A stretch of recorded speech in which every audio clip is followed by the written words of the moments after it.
I'm Carolyn. And I'm Anna. And we're two sisters who love handcrafting and figuring things out.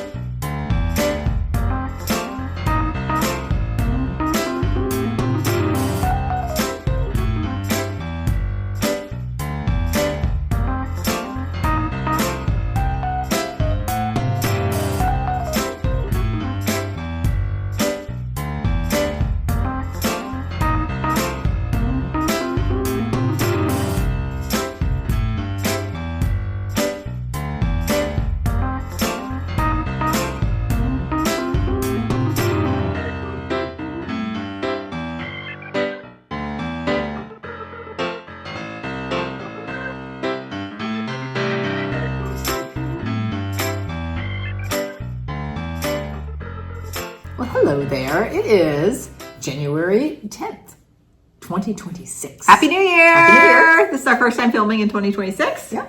And this is episode 83, and we're so happy you're here. Welcome. Yeah, welcome everybody. We have a beautiful day today. We had a do. very rainy, gray winter break.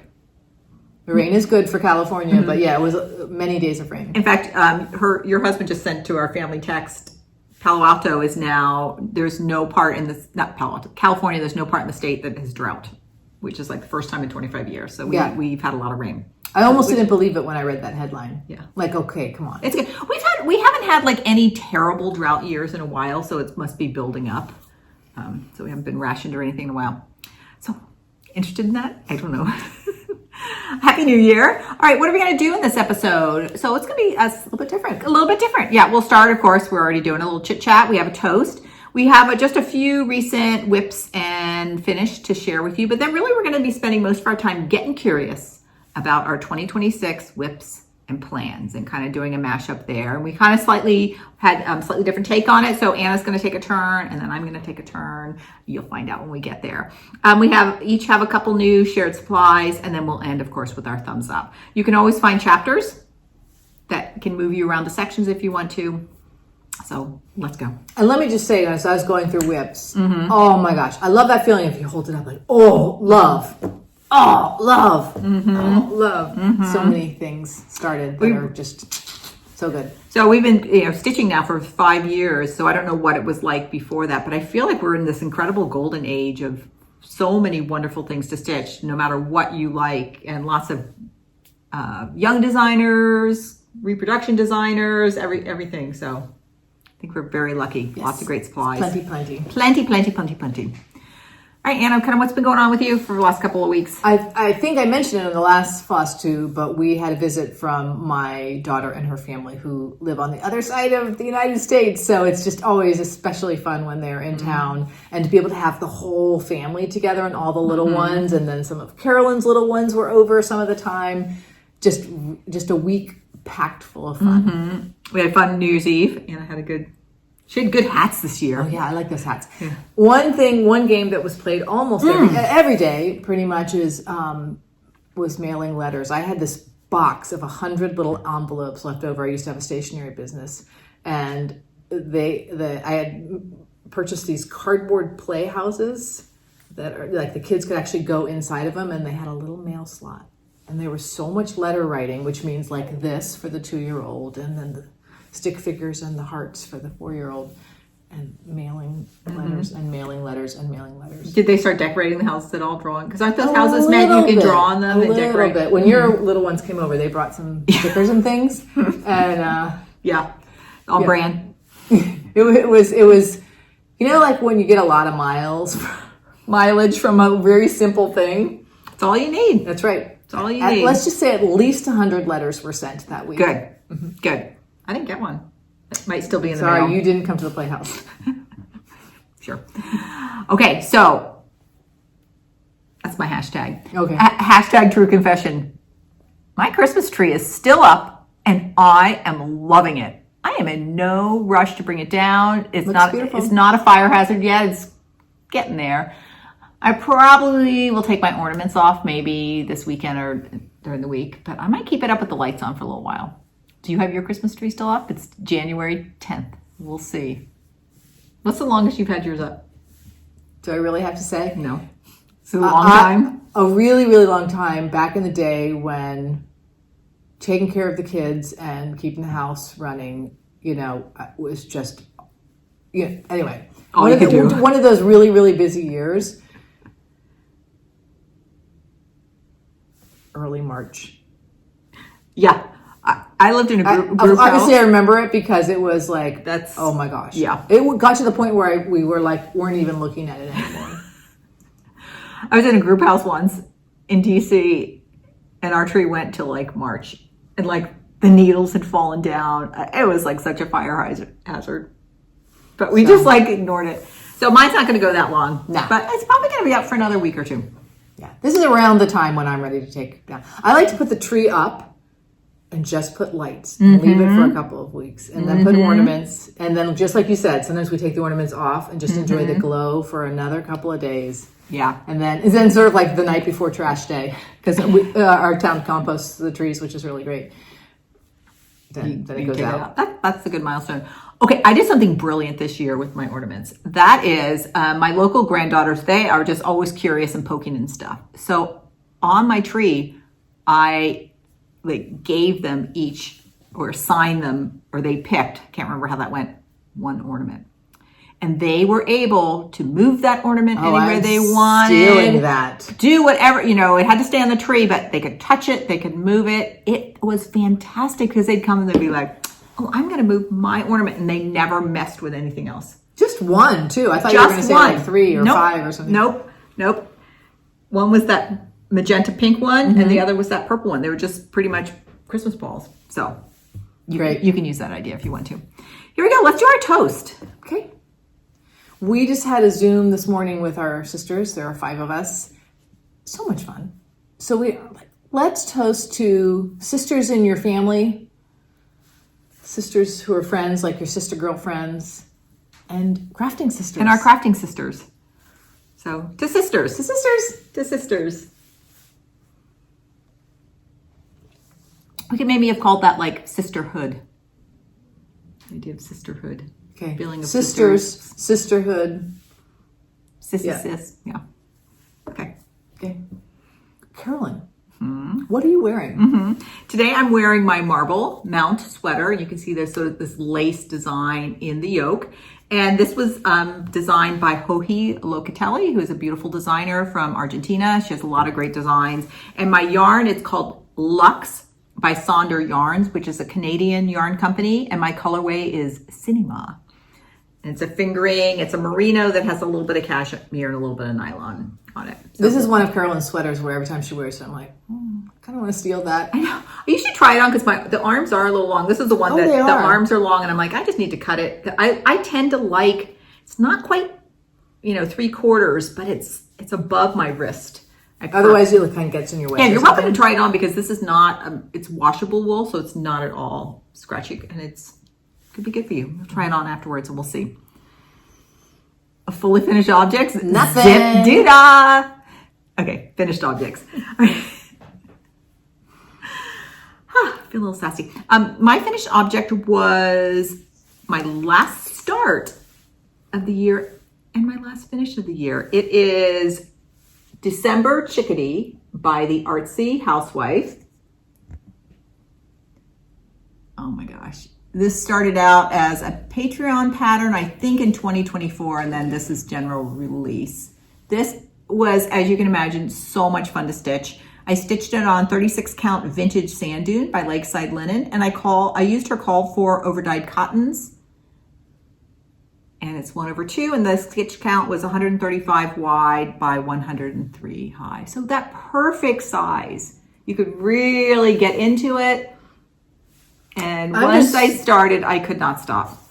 I'm so into pinks right now, and so all of those flowers, and then of course grounded with some of the more neutrals. She uses the dark magenta purpley one is Bing Cherry by I think it's Classic Colorworks, and she's used that in a couple of hers, and it's a beautiful, beautiful, beautiful color. It really works with a lot of her stuff, and nicely the 2025 kind of capped off the year and the day. So that was great. Once I started this again, I couldn't put it down. And also kind of capped off my focus year on the Artsy Housewife. So I felt like it was a really fitting and wonderful way to end the year. And this I am going to frame. I was just about to ask you. Great. That red size. With a black park slope, with a colorful one. I have to see with a natural wood. Those are the three things I hear you talking about. Yeah, I'm sort of into natural wood right now for the couple frames I'm going to order, but I'm also tempted. I have to double check the frame I use for Pretty Bird. I want to see how close it is to this color. Because if it is this darker color, I'm going to frame it in that. So, if you haven't stitched an Artsy Housewife before, highly, yeah. Can you get on it, please?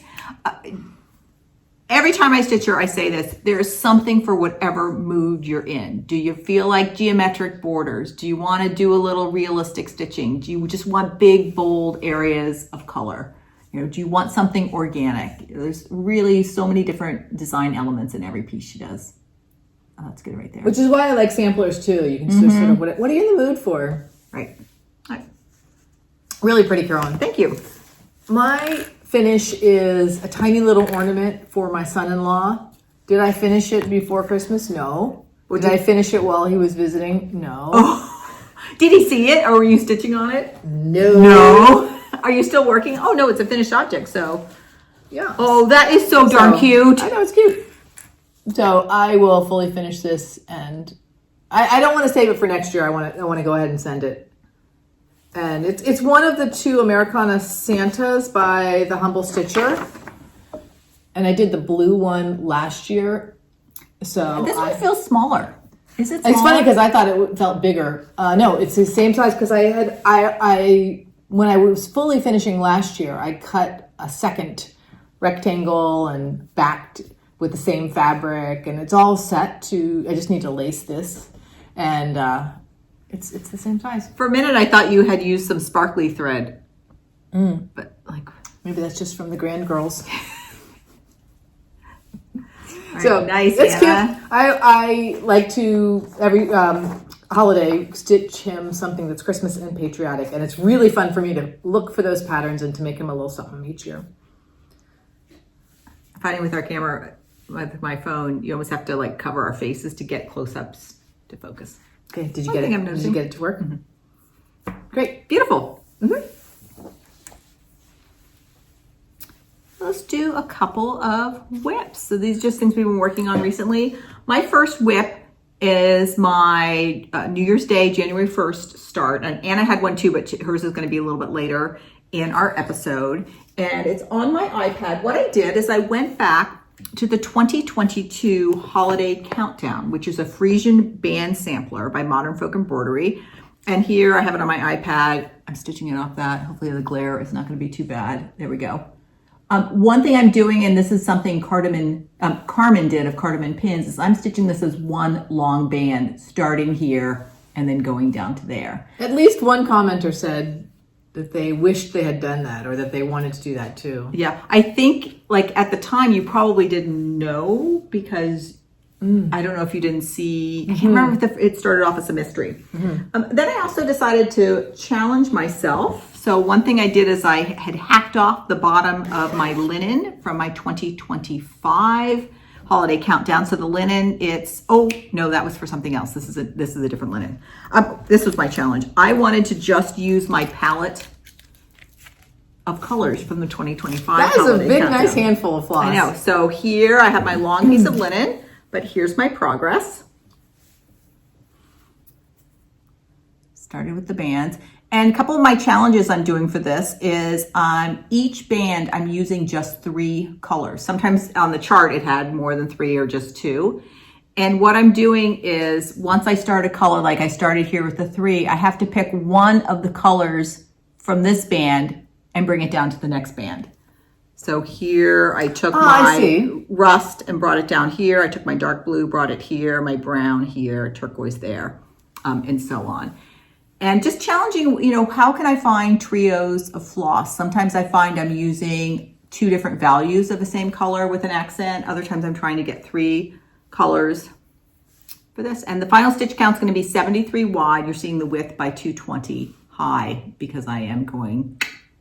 And are you going a to long keep way. going here for a while, or you're tucking it away for? Oh no, I want to. It's my January 1st start, so I want to finish it in Oh, January. of course. Yes, you said that. Okay. Yeah. So really, really fun. I really enjoy doing the bands. They're almost like little finishes as we go along.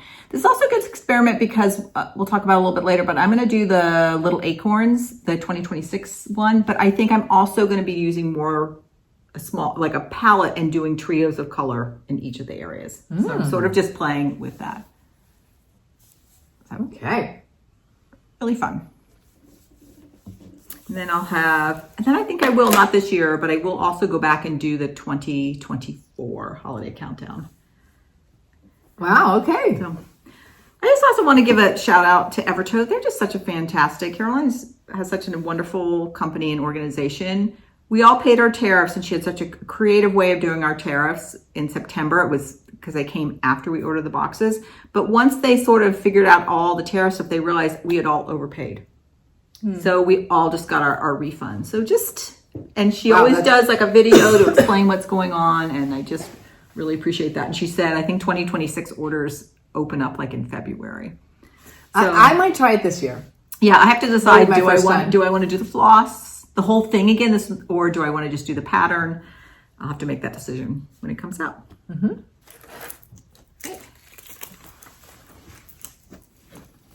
My whip is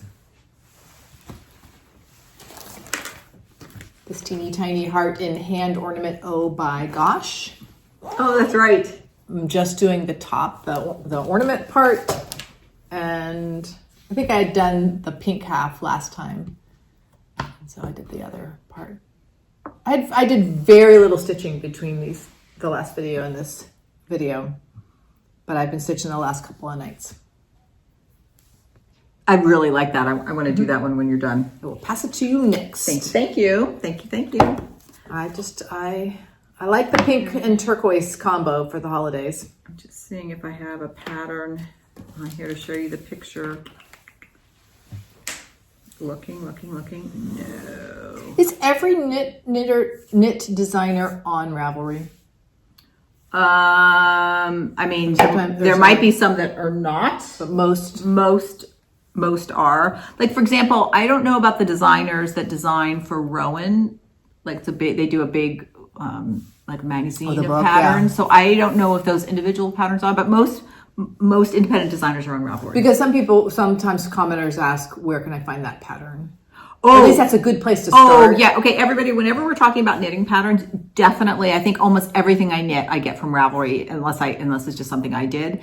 And my next one that I'm going to show you is a knitting, and they're called the Oxbow socks, and the designer is Anderea Mowry, who's also a very popular knit designer. This is my third pair I've knit for these, and I'm knitting them for my granddaughters. And so who's up now is my 3-year-old that's local, and I let them come over and go into my yarn stash and pick out the colors. So this was hers that she picked out. This is her first sock. And for some reason, she calls these her nighttime socks. I don't know why. Maybe she envisions herself wearing them at night. So every time she sees me, or she knows I have my knitting, she comes over, she goes, "Are you done with my nighttime socks yet?" And I'm like, "No, but you want to wear this one?" She goes, "Yes." So she'll wear this around. So it's got dog hair and it's kind of worn a little bit. But I'm working on the second one. And I've done my top, and I'm working down my heel. I like this pink a lot. Yeah, it's a really, really nice. She had picked out before these 3 colors. But once this got knitting, she really liked this. So I picked one of the colors for the heels, and then I'm like, okay, what do you want to do for the foot and the toe? And she's like, she wanted it all in that pink, and it looks really good. It looks really good on her. She's often a little concerned that pin is there, but I'm like, it's not going to get you. It's a marker to me to know how long things are. So just really fun. Kids' socks are so fun because they're a quick project. They're kind of no-brainer. There are a few times you have to think, but other than that, you're just zipping along. So the Oxbow socks. This pattern, Anderea sized it for kids to adults, and she has 2 different gauges in there. I'm using the fine fingering weight, but she also has like a sport weight. So it's a really good flexible pattern. And interestingly enough, I made an error in the stitch pattern on these. So this is actually a different stitch pattern, but I almost like it more and I'm very happy. And once you make a mistake, this is true in life. If you just keep doing it, it's consistent and it becomes a design element. Love it. Yeah. Okay. So this is just our whips for now. All right, we're going to move into what we're calling our whip parade and plans mashup. And one of my children and his family gave me for Christmas a 5-year journal, one of those. And it's like this size, so like the sections are about this big to write in. What company is it? Sterling Ink. Oh yeah, okay. Like Sterling Ink is my planner. Ugh. Okay, it's a beautiful. Is it like this size or smaller? And it has the nice. Yeah, it might be. Tomo River paper. Yeah. It looks really similar. Yeah, because I started one last July, not in Sterling.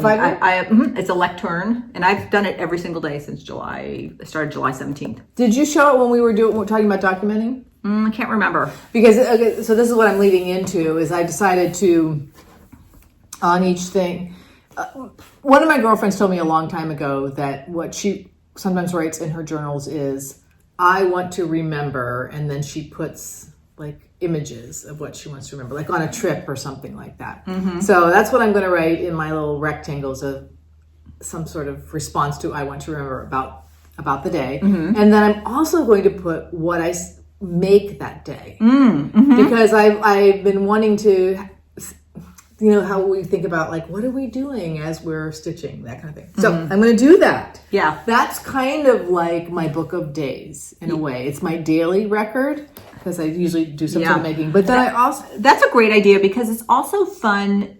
Like I can't wait to start circling around because it'll be fun. Like 3 years from now, I'll be like, oh yeah, I was stitching such and such. Okay. But I also did I made this for myself for like projects, starts, finishes, and I was thinking sort of quarterly, sort of my plans for the quarter, and then there's a section for like each project. Wow, Anna! And then there's some things in the back that I don't know if I see a quote that I might want to put on a sampler or go to a retreat or something. So did you make a few template pages and then copy them? Exactly. And then I took it to FedEx. Did you make the cover or is that a piece of paper? That's a piece of scrapbook paper that I glued onto a piece of cardstock. Did you... I make my own plan books at school, and I know that this style of just these, I love filling in rectangles essentially. Yeah. And I just thought about how I have documented the last couple of years and the kinds of things I write down and how much, and designed the pages around. Oh, I was going to say, did you know how long it was going to start? Okay. So I'm guessing this is going to last me about 3 years. That's really neat. I was trying to estimate. I like this idea because sometimes like a blank journal, you're like, where do I start? What do I put where? So here you've done your sections. You should almost put a few tabs in. Like to tab you to the different sections. And I have some, I'll show you after we're done. Oh, I have them on here.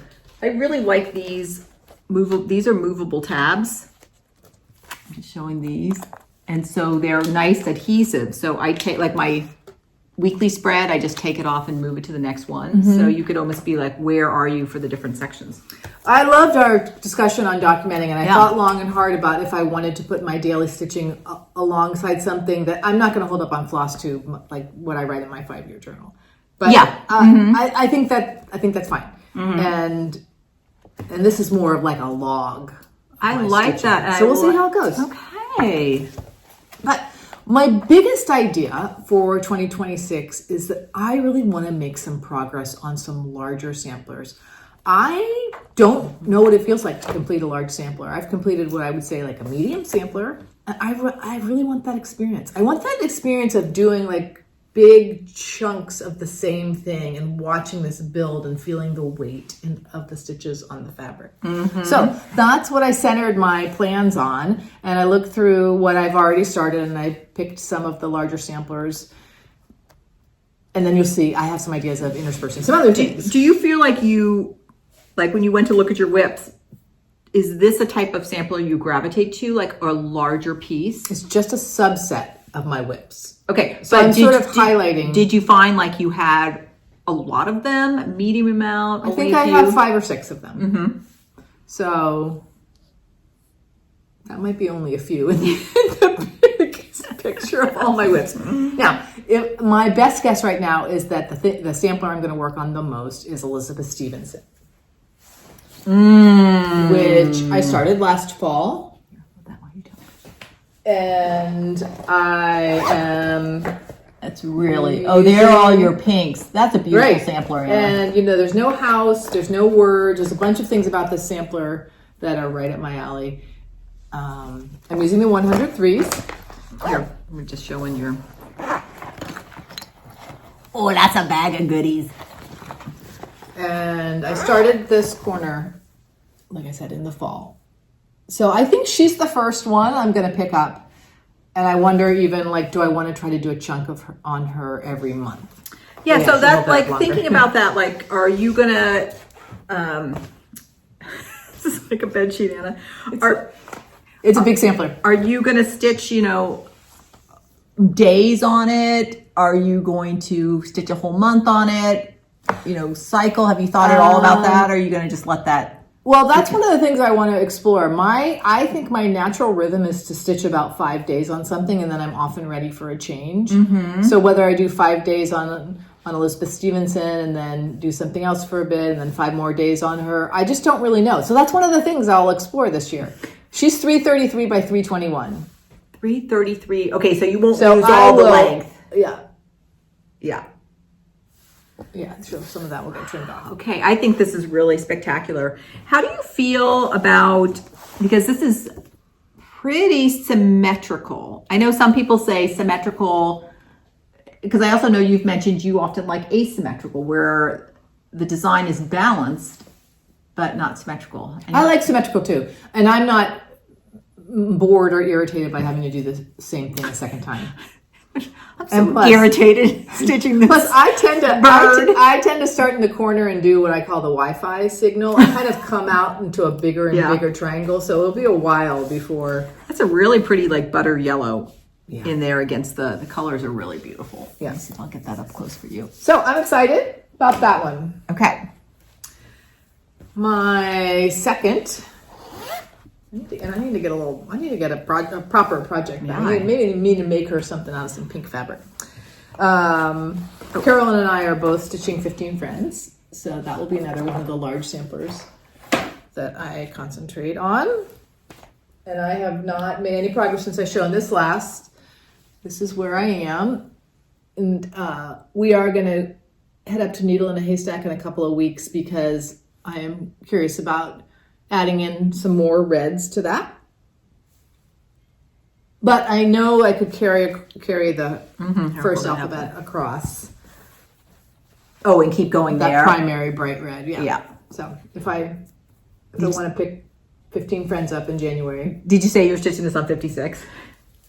No, I'm forgetting to say the fabrics. 56 count vintage pecan butter, and I just barely have enough. Yeah. Oh my goodness. Yeah. So I may have to sew something on a little bit more on the bottom when I get it framed. Oh, just to get. Oh, you'll have enough. No, but this is going to go down a little bit more because I realized I did my math for 56 count and this is 55 count. It's going to go down like maybe a quarter. I'm on 36, and just the difference in the size of the linen is incredible. Mm. That's beautiful, though, Anna.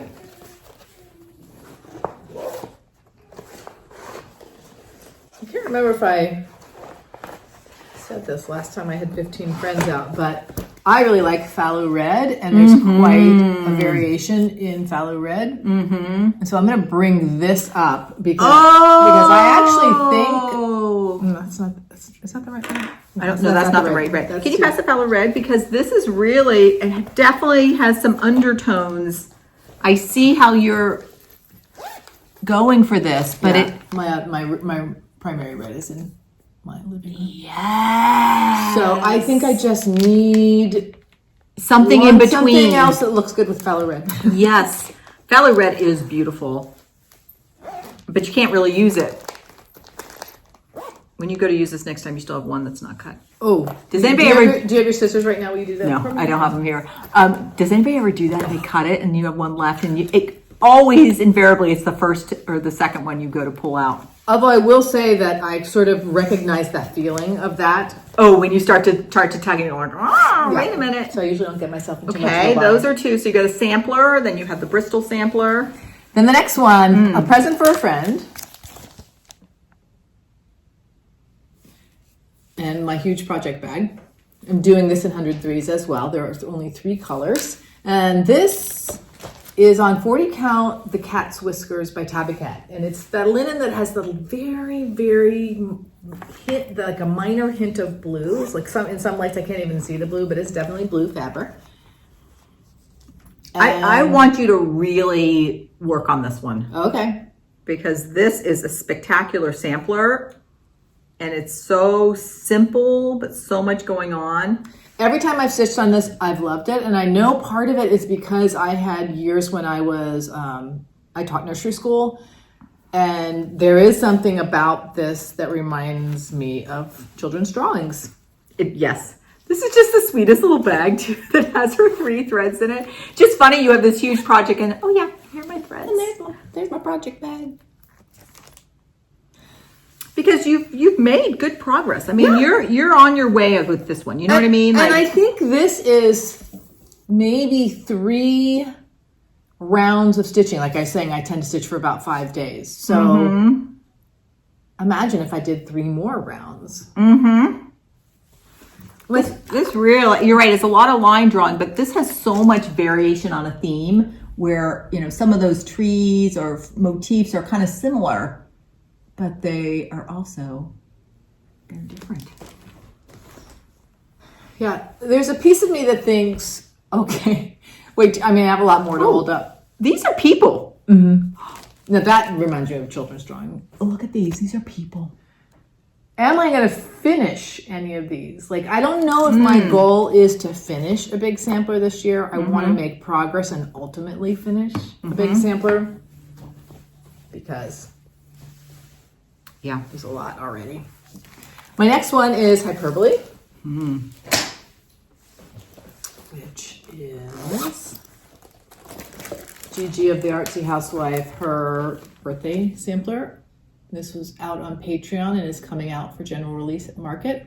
She has recently finished hers. If you haven't seen hers yet, go see it. Yeah, Absolutely amazing. Their FlossTube, I think it was at the very end of 2025. I think actually Hyperbole is on theirs, whatever the screenshot. What's that thing called? That's like your very first page that you see on your video. It's not your screenshot, it's your thumbnail, whatever. Your title page. Anna, she has so much good stuff. I love this. That's how I felt as I was getting everything out.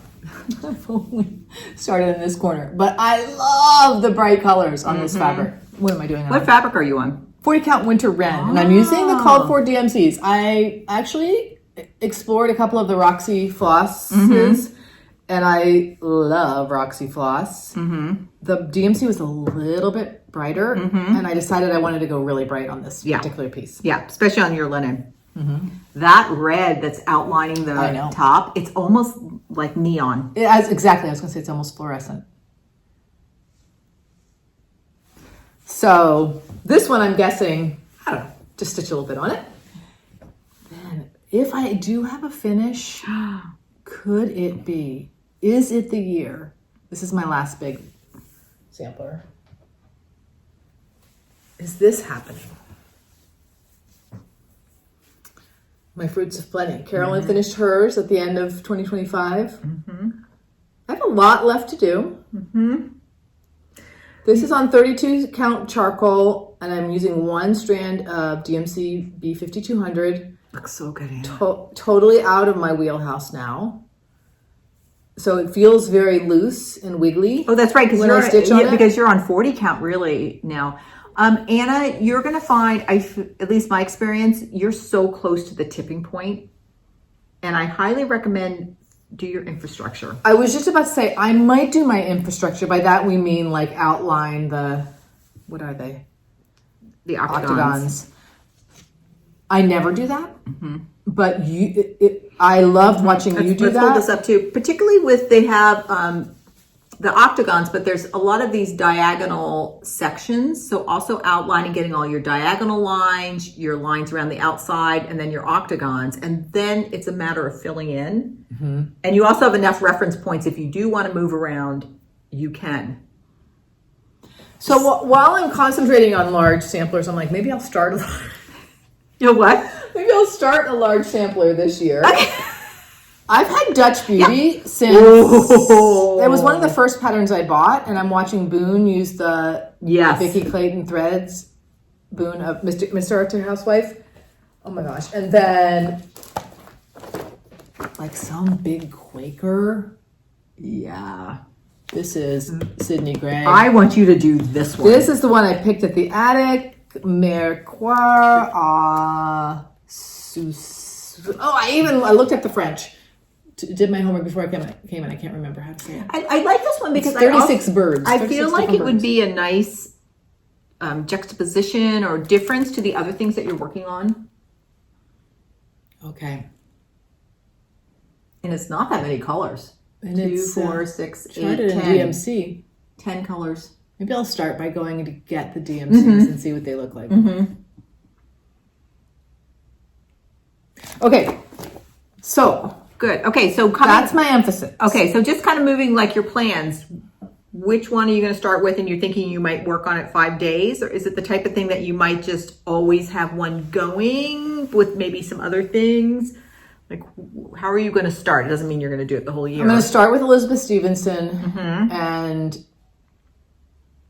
like, what would it feel like to keep one of the big ones out all month? Yeah. Mm-hmm. And I know I'm going to have to I'm going to have to put some other things in, and that's what's coming next, of some ideas of things I might put in. Mm-hmm. Did I just hold up about 5 or something? So like, would each of them get 2 months?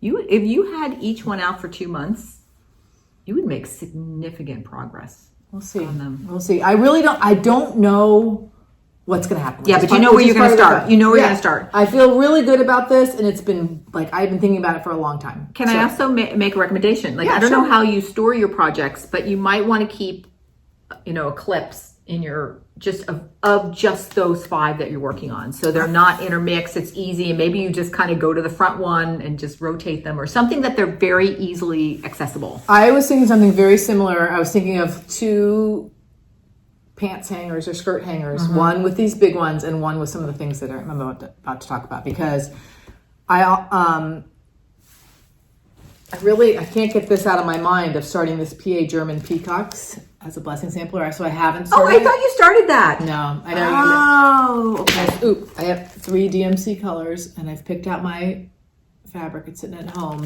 so that could be something to intersperse in January. I think you need to go home right now and start that. I might. I think that the PA German peacocks, Pennsylvania German peacocks, and Elizabeth Stevenson, I think, are going to be my starting places. And then there are a couple of smaller samplers that I have started that are in my whips that I really, when I picked them up, I was like, yes.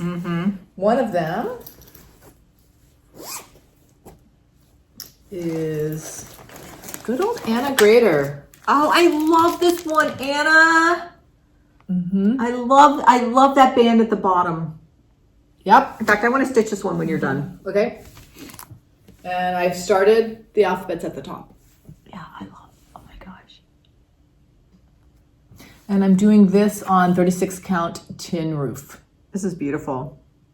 Oh yeah, I definitely want to. And it's got your strawberries in that basket. 36 count or 40 count? I think the Scarlet House does a really nice job with some of these smaller samplers, or even some of her smaller pieces. I stitched a few of them this year. I like them a lot. So that's one possibility that's going to go on the other hanger. So pretty. Yeah. Please, this is what we used to do with our kids. They had to say, please may I take a turn with that when you're finished. And the other person had to say, yes. Please may I take a turn with this when you're finished. And then, oh, yes, you may. Okay, I'd be happy to. And you might even take a turn. While you're... Betsy Fisk, which is another thing that I picked when I was at the attic.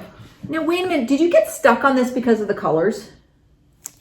I don't know if I'm stuck on it, but it is, what was I calling it? Jolly Ranchers. Like, most of the colors. Oh, no, I think I'm thinking about another one that okay. These are those are so 103. Good. Those are so good. What do you call it? Oh, and you haven't started this. Oh, I have started it. Oh. Yeah, I've done quite a bit.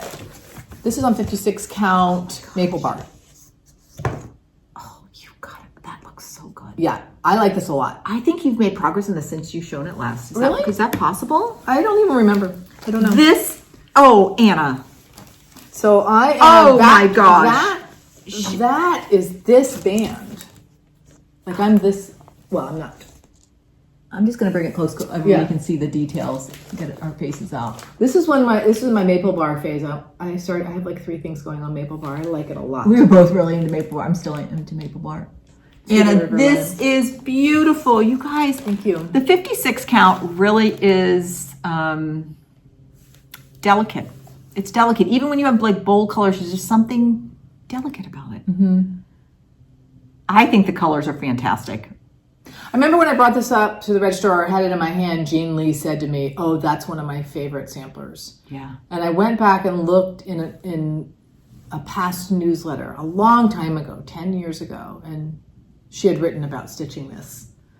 I'm sorry. I'm really hogging this. Sometimes I realize that, like sometimes when I'm going to edit, I'm like, oh, we were looking at it more than we were showing you. So just to make sure everybody can get the full effect. It's a good one, isn't it? It's a really good one. Again, I'm in my pink era. Lots of pink. One thing that's been so fun, Anna, for us is like we like a lot of the same things, but we definitely like gravitate definitely toward that smaller. Mm-hmm. So it's really fun to see where are we deviating, and then we'll come together. And I think we stitch fewer of the same things than we did a couple of years ago. I agree. We almost did so much of the same before. Mm-hmm. We're maturing. Before we were just parallel playing, and now we're expressing our personalities a little bit more. And then my last little sampler that I might want to make headway on is Black Rooster. Oh, that's right. I don't have a picture of it. Black Rooster 1811. This project that I made by Debbie, who finished the Black Rooster when we were at the Pacific North Stitch That was Summit. really fun to see that. And here's where I am with mine. And I just like, I like this size sampler. Mm-hmm. All of these last 3 that I just showed are my typical size of a sampler, which is one of the reasons why I want to.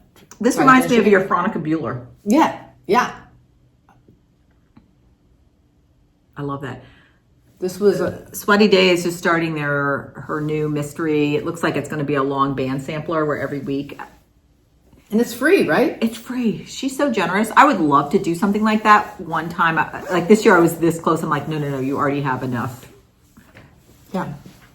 Yeah, I like her stuff. I like that big one with the house that a lot of people are stitching right now. I love that one too.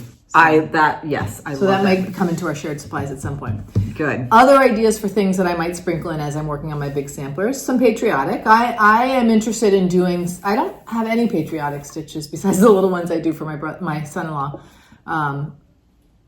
And I started this last summer. Do you remember this patriotic Quaker 1776? I like this one. Yeah. By the Proper Stitcher. Yeah. I like that shape. And beautiful colors, slightly alternative. Yeah, the colors are in the back.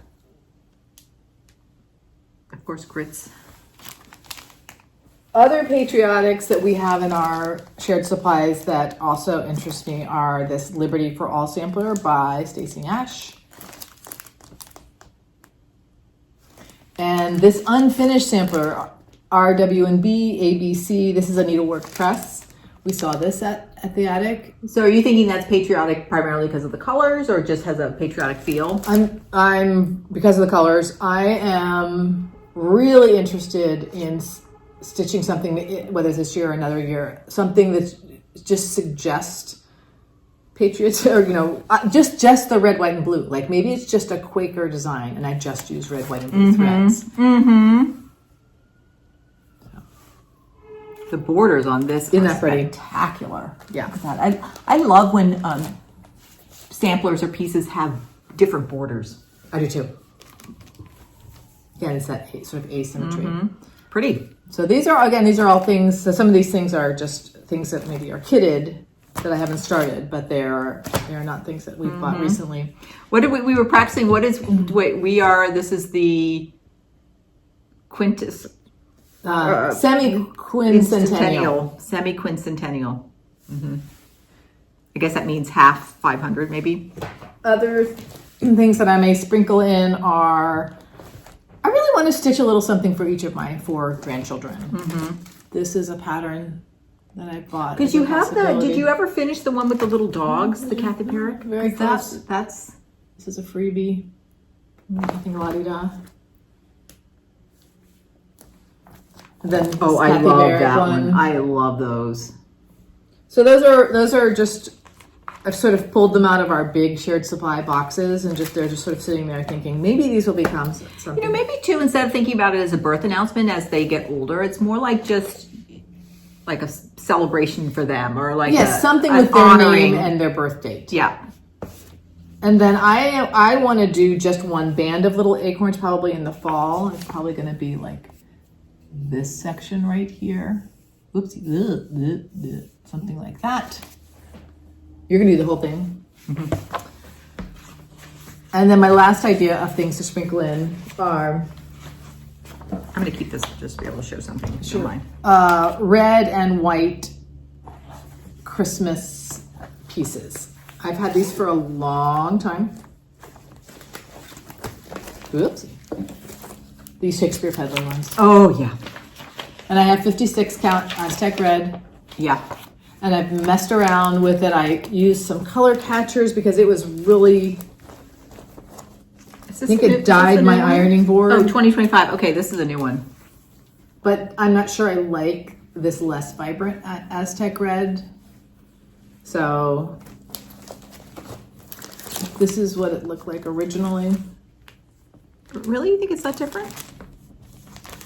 It's like missing its purple or something. And then this Pineberry Lane, so sort of neutral fabric with red. And I know this is more like a Valentine's or something, but this is the style of thing, red fabric, white thread, or white fabric, red thread. Yeah, maybe it's not as different as I remember. I think this is such a beautiful red because it is toned down enough that your white's going to really pop on it too without being too. I think that's really pretty. Would you do a white or would you do like a gritzy kind of white? I know most people are using like off whites on this, and I think it's what's recommended. I had started it. I think that's why it's something bled. Oh. I was using Blanc, this is Swasserfine Blanc. So I was going with white. So nice. We'll see. I was so inspired recently. What did I write this down? Yeah, Kate at AL or Ale _Kate _stitches. Go check out one of her most recent posts. It's 12 pieces, either red fabric white thread or neutral fabric red thread all together. She did one every month this year. Oh. They are so pretty, and one of her posts lists what they each are. Oh, so thanks for the inspiration, and I like that's a nice variation on 12 by 12 is like pick a theme and then do. And she did ruched ribbon around, I think, all of them. So like off-white ruched ribbon around the red fabric and red ruched ribbon around the Go check it out. Nice. Good. Okay. Well, Anna, So I think that's like way too many ideas for 1 year, but I have had so much fun thinking about it. And please help me keep going back to keep working on your big ones. Yeah. No matter what other things come up, keep working on your big ones. Yeah. I think it's always so important for us to remember, whether it's in life or crafting, like it's fun at a certain time of the year. Like for me, it used to be when at the end of August when we went back to school was sort of like my new fresh year. Like it's great to have a lot of good ideas, but you don't need to feel like you're stuck to them the whole year if they're no longer speaking to you. To me, it's just a way of sort of refreshing and going forward and. Right, so that's never want a sure way to get stuck and stale and right, or you don't want to feel like you're a failure or something like that. It's more like just like this is inspiring right now and let's keep going. And your overall goal of like I'd like to make progress on the big samplers. I mean, that might change as the year goes on. You might get to like June and be like, I don't really like this, or like I am finishing Fruits of Plenty. That is now like my goal or something around that. So kind of keeping things change. Like don't set things in stone. That's one thing I don't like about goals, because I feel like goals, it's like you do it or you don't. I like thinking more like themes or ideas or directions or like. At school, every year you're supposed to write your goals for the year. And I was like, no, like, I don't know what my goals are because I don't know my students. I don't know what's in front of me. So I ended up compromising because everybody's like, where's your goals? Is I would write a philosophy statement every year. And like, this is what's important to me. This is what I'm looking for, because I don't know what my goals are going to be. I don't know my kids yet. Mm-hmm. So I feel more than any other year of our stitching years, I cannot predict how I'm going to feel about the big samplers. Yeah.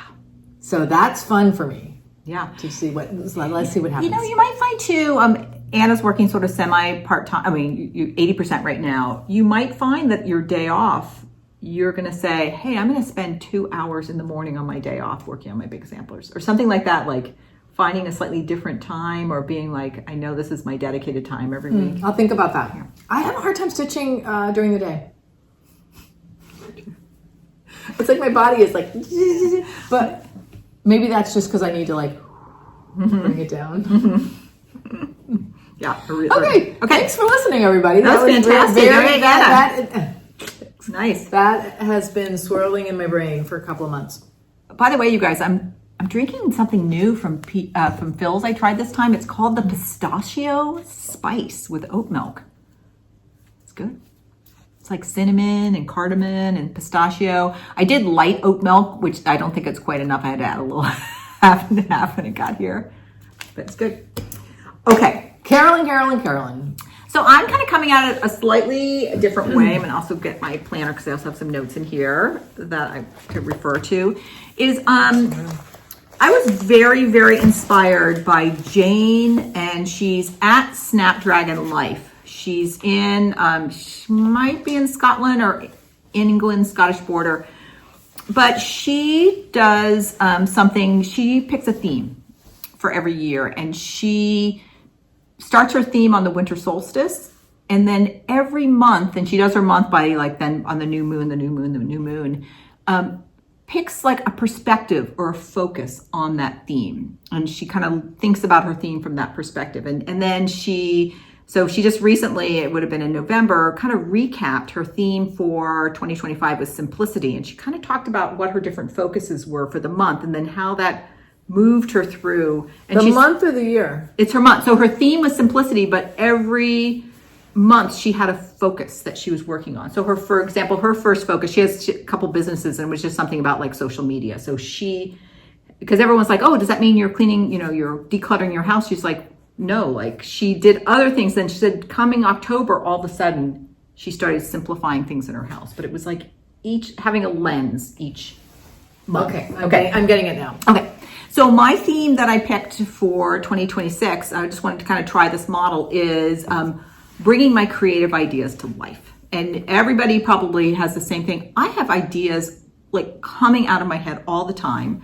I have ideas that keep coming back to me. Like one of my ideas, I've probably had it for 20 years, but yet, that's a long time. But yet I'm not able to bring those ideas to life. And realistically, like not all your ideas are going to manifest themselves, right? Because you just have so much going on. But I'm like, why do I have things that keep coming back to me that I don't manifest? Okay. Mm-hmm. So that's sort of my overall theme.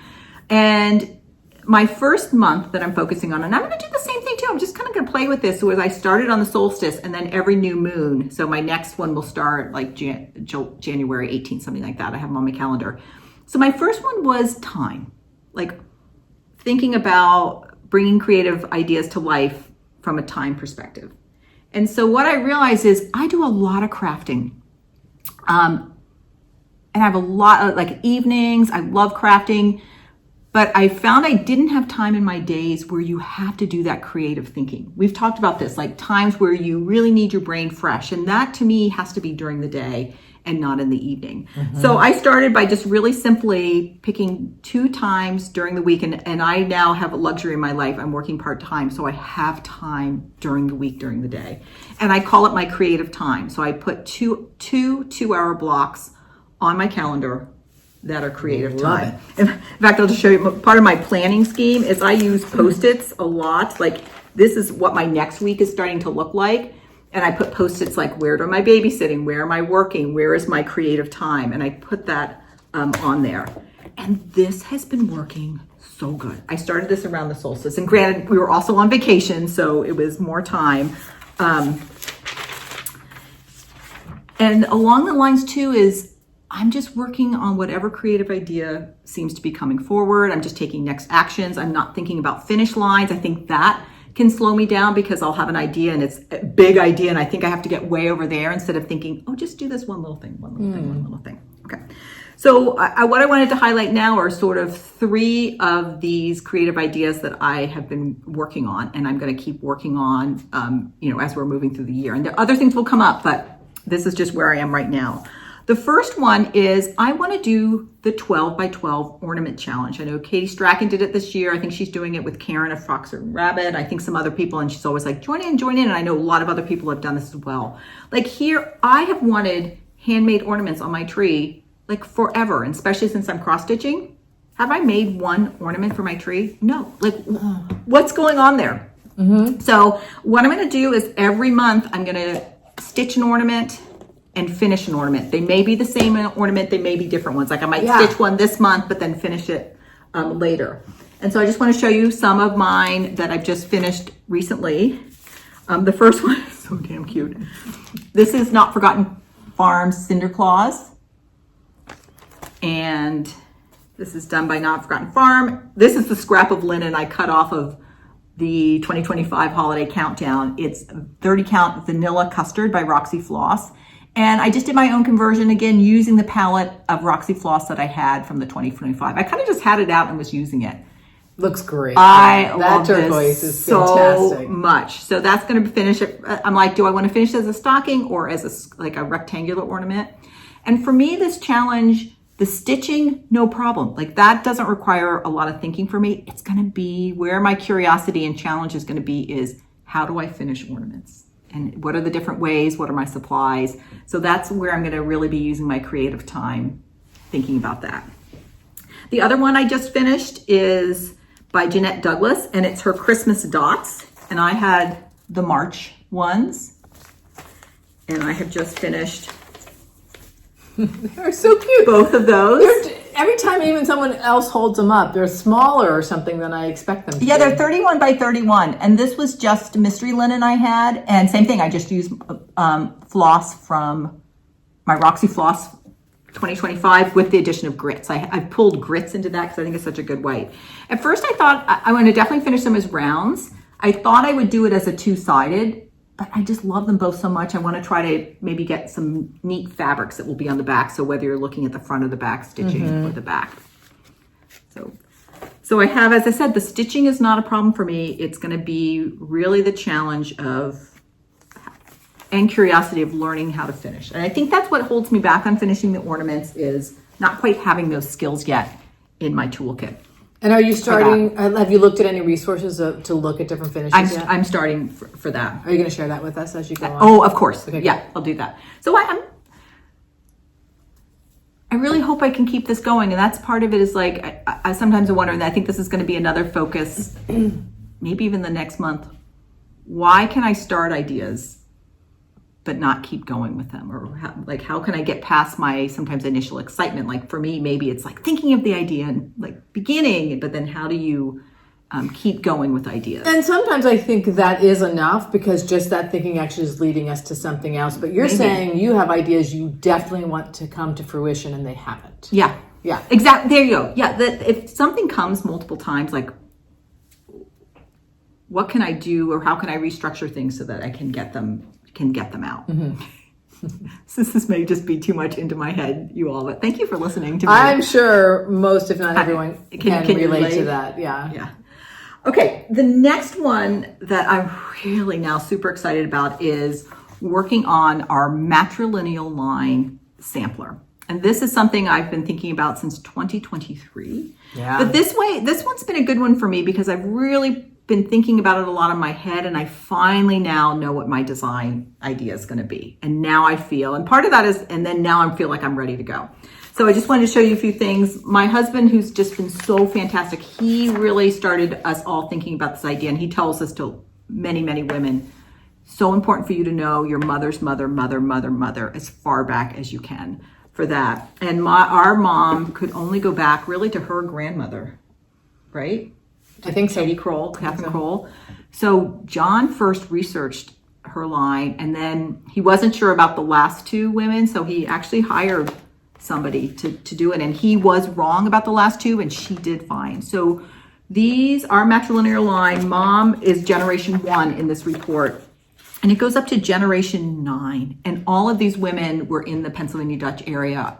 We were the first generation not to be so the early 1700s. So the earliest person was Maria Barbara Kuntzen, and she was actually born in the German part of France, and then moved to Pennsylvania. So she was the first immigrated, and she was born in 1720. So it's so cool. I don't have daughters, but Anna has daughters and a daughter, and that daughter has a daughter. So just thinking about if our mom was, this goes back, what did we say, 9 generations, and then we're 10, 11, 12. Mm-hmm. So really cool. Okay, so that we have all that information for us. I had already done a marking sampler where I had decided on, I did this in 2024. I figured out my alphabet. I just threw in a few motifs for fun, but I wanted to decide what were the letters and numbers I was going to use on the sampler. So that's done and ready to go.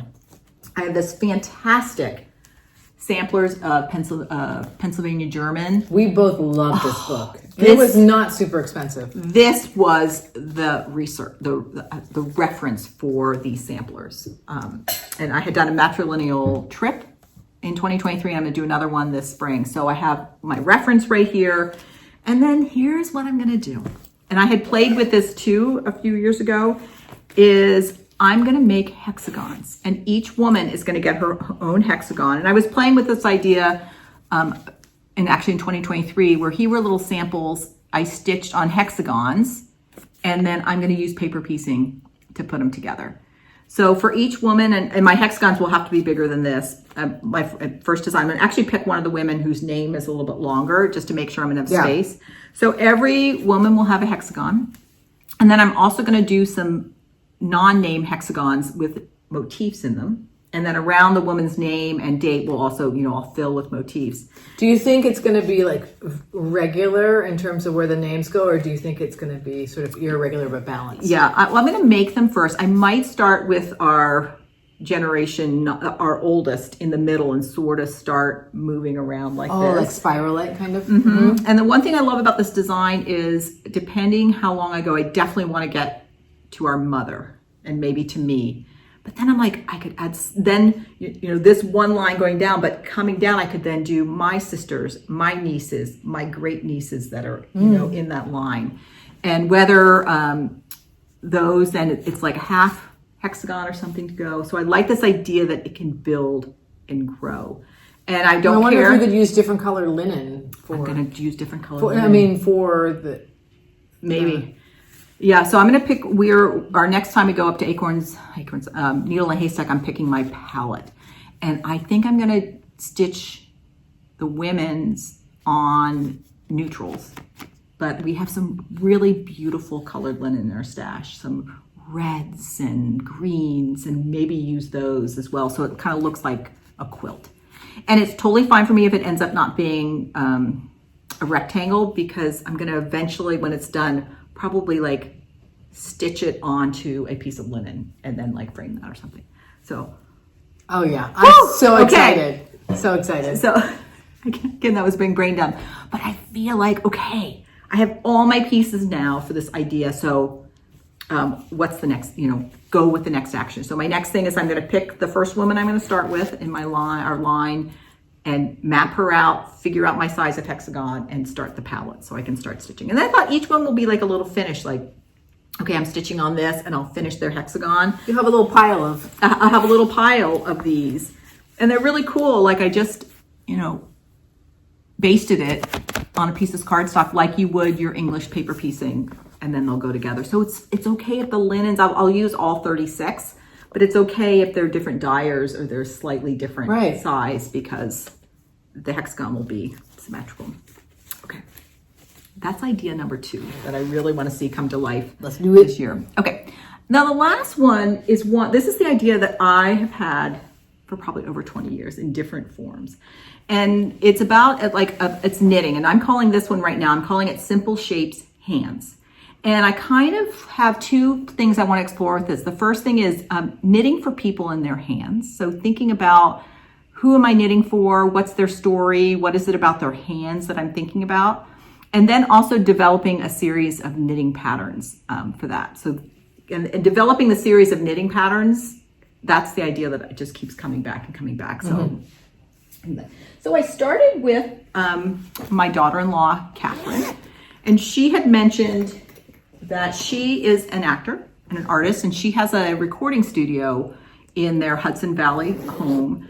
And when she records, they have to turn the heat off. You can't move. She does it at night when the kids go to bed and it's cold.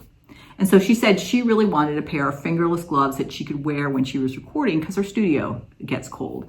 So then I was thinking for her, okay, what are good studio, like fingerless mittens? And I picked for her, it's a yarn. It's called a woolen yarn. So it's really lightweight, but very warm. And I designed her gloves to be very tight fitting at her wrist, because this is your warmth spot, but then open at your fingers.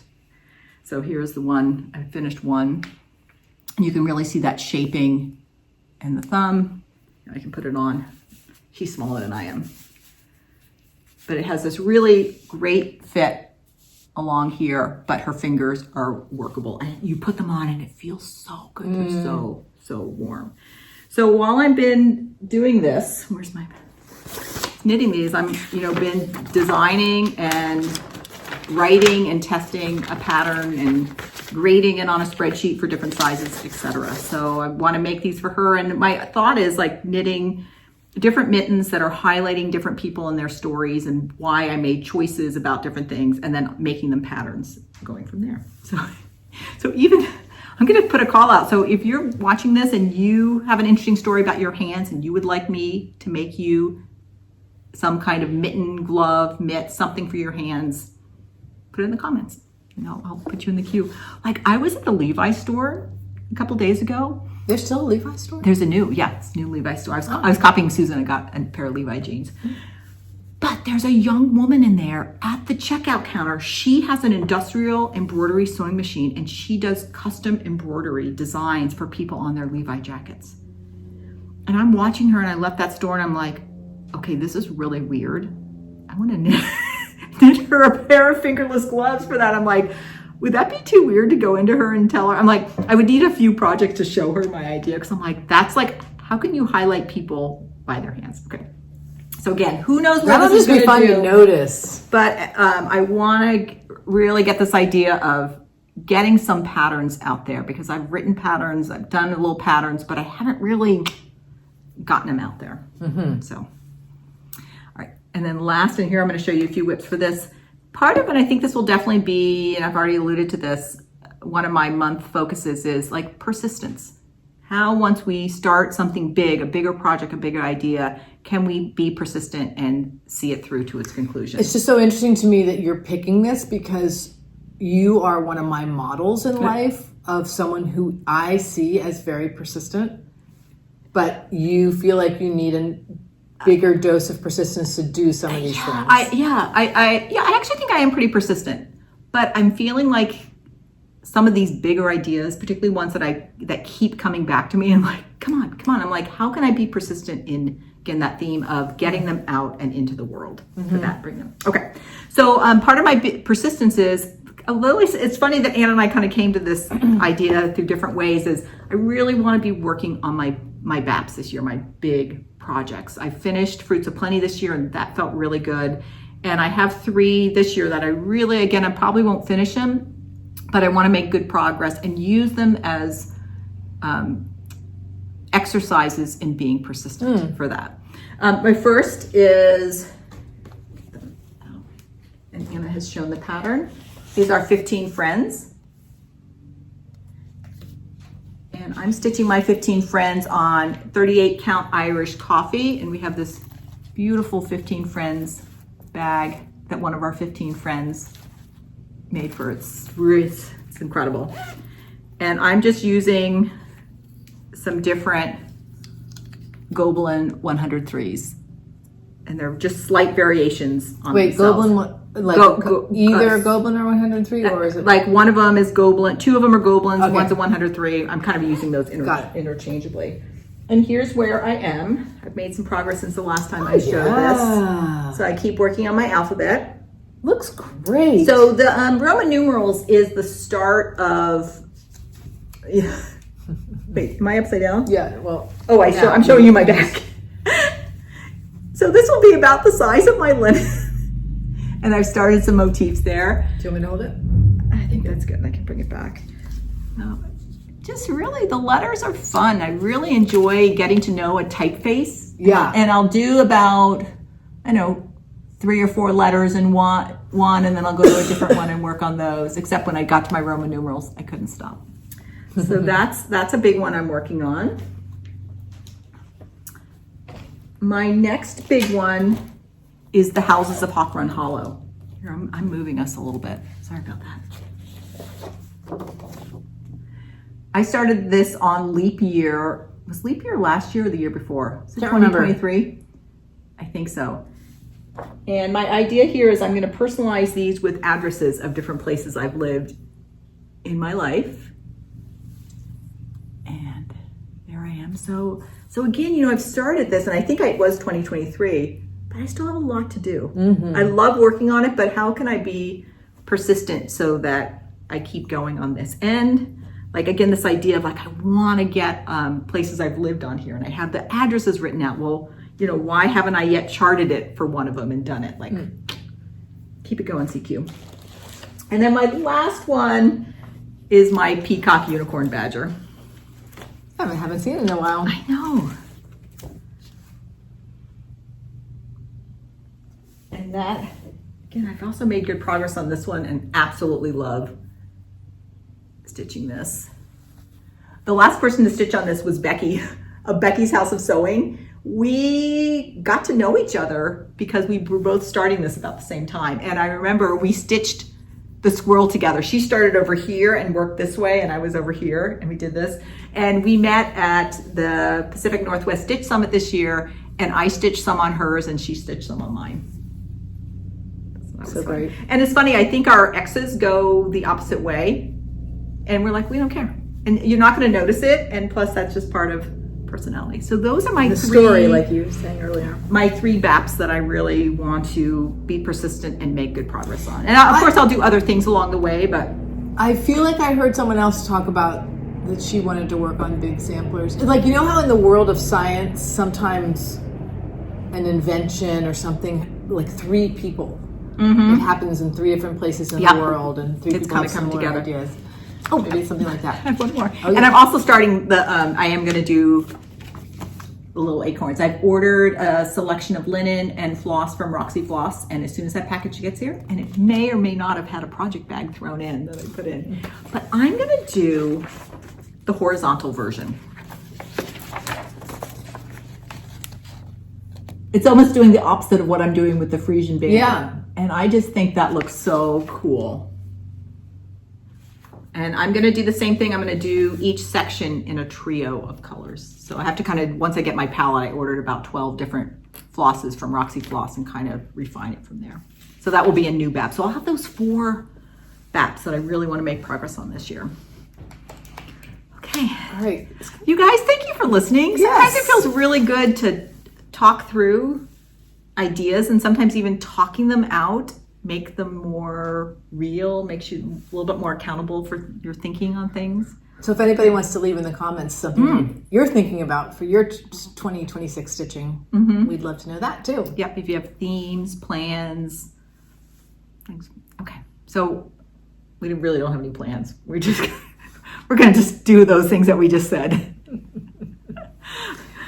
Shared supplies. I held this pattern up last time. It is Fancy Tulip from Exemplars from the Heart, and I have ordered the silks from Vicki Clayton. Oh, it didn't come on spools. Right, so she's moving away from the spools, and I'm not going to start this right away, but this is just waiting in the wings. Oh,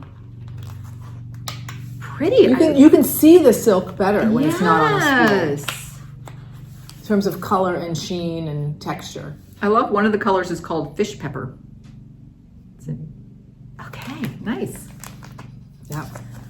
Okay, and mine, yeah, I did. I ordered a new kit from Anderea Folk Embroidery. This is Krista West's company, and I got blue larkspur. Several, if not all, maybe you're not, several of the women from our table group at Pinwist are going to stitch this together. It's funny because I think it's very beautiful, and I was like, oh, should I join? But I felt so full with my plans already. Yeah. And Krista's patterns are, beautiful, and it comes with the linen and the DMC. And this is a 30 count European linen in vanilla. I haven't used her linen before. Okay. I just want to look at the fabric. Yeah, it's pretty. Yeah, and I love this idea of making things that you're going to use. And then again, if I have ever told, I think it's in the mail. So I can't wait to see which project bag you picked too. I picked one of her larger ones because I'm like, that's a large project. Okay, Anna, I forgot to log thumbs up. I'm just going to say generally, I'm feeling really grateful for all of these choices that we have and all this freedom that we have. We can plan our years and of stitching and still, like you said, shift when we need to shift. So I'm just going to say thumbs up. Thumbs up for freedom and choice. I like it. What we're referring to is my laptop is right here, and we do episode notes. Typically the morning before we film or the day before. Sometimes we'll both be in there and we're leaving comments for each other. I meant to go back to it, but actually my brain is feeling tired right now, so I think I would have a hard time generating 3 things on the fly. Okay, mine are pretty quick. First thing is, how would I describe her? Anna's son's mother-in-law, who lives locally. We now know her really well. We play Mahjong together, so I've gotten to know her. She's fantastic. But I was talking about, I have been so lucky. The school where I was teaching, I am doing a part-time, hourly kind of contracting. I did it in the first semester, and then my contract got renewed for the second semester, and it's been fantastic. I actually love it. But over the holiday break, I'm like, am I done? I mean, I'm definitely going to do it this semester. And part of it is starting to think about my creative time, because I'm like, I'm surprised. I'm sort of retired, but I'm spending a lot of my thinking creative time doing this job at school, which has been great. But am I ready now to transition more of that to just personal things? And she looked at me and she said, oh, Carolyn, you're just having your gap year. Gap year between teaching and really retiring. And so I'm now just calling this, and as far as year, it's school year. So I'm like, I'm just in my gap year right now. Love it. And that feels good. I just want to give a thumbs up. This morning, Anna's already alluded to it. We just had a super fun all 5 sisters Zoom. Thumbs up to that. And then I'm going to just do thumbs up to senior discounts. I turned 65 this year, and I got my senior Clipper card. Our Clipper card is our public transportation for the Bay Area. So I get senior discounts now on all my transportation. And also we have a local theater. It's called the Stanford Theater, that is run by the Hewlett-Packard organization, but they took an old theater and totally renovated it. It's this old style theater. It's with an organ. It's really cool. Our tickets though, last night we went to the movies, $5 senior tickets. Oh, great. Oh, wow. $1 popcorn. I'm understanding. So we spent $12. So good. For the 2 of us to go to the movies. I have a better understanding now about even why senior discounts were offered. I think when I was younger, I just didn't get it. Oh, your budget is all of a sudden limited, No, it's because seniors are also more discerning. They'll go for the sale or the, I think it's I think sometimes it's public service and other times it's just to get your business. Like our grocery store has senior discounts on Tuesday. So I'm always like, oh, let's save our grocery shopping until Tuesday. So senior discounts, I'm all in. That's it. Okay, what did we do? A little longer than usual, but that was a great exercise for me. Again, like we've said a few times, thanks for doing it with us. And even if you don't have a floss tube, maybe try this. It really feels good. Like just sort of put everything out and look at what you have and think about what you want to emphasize. I think it's a nice way to sort of read, like sometimes life goes like this and then you can just sort of pull it back together, sort of think about themes and things, and then it's going to go like this and then you pull it back together. And I was telling Anna, I really like the La Mer FlossTube for so many reasons, but it means every 2 weeks you sort of rethink about what you're stitching on. I have to clean up our like dining table area because we have to sit down to do this. So I'm like, okay, kind of a reset every 2 weeks. Yeah. All right, until next time, everybody. Happy crafting and stay curious. Bye. Bye.